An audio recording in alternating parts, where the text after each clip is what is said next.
জাতিসংঘের মহাসচিব Antonio Guterres 4 দিনের সফরে ঢাকায় এসেছেন। আজ বৃহস্পতিবার বিকেলে তিনি ঢাকায় পৌঁছান। ঢাকায় হযরত শাহজালাল আন্তর্জাতিক বিমানবন্দরে জাতিসংঘের মহাসচিব গুতেরেসকে স্বাগত জানান পররাষ্ট্র উপদেষ্টা মোহাম্মদ তৌহিদ হোসেন। বিমানবন্দর থেকে গুতেরেসকে ইন্টারকন্টিনেন্টাল হোটেলে নিয়ে যাওয়া হয়েছে।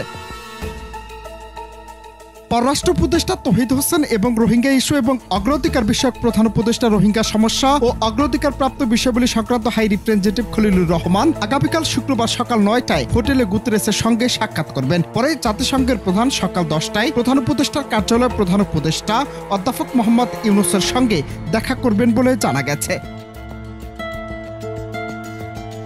তবে তার বাংলাদেশ সফরকে এক একজন এক এক ভাবে দেখছে। কেউ কেউ মনে করছেন তিনি হাসিনা সরকারের পতনকে ঘিরে সফরে এসেছেন, কেউ কেউ তো সমীকরণ মিলিয়ে নিচ্ছেন।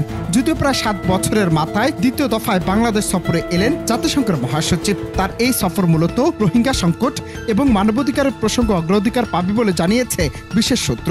কক্সবাজারে 1 লাখ রোহিঙ্গার সঙ্গে ইফতার করবেন জাতিসংঘের মহাসচিব আন্তোনিও গুতেরেস ও অন্তর্বর্তী সরকারের প্রধান উপদেষ্টা অধ্যাপক মোহাম্মদ ইউনূস। অনন্ত হাসান মাসুদ, বাংলা টিভি।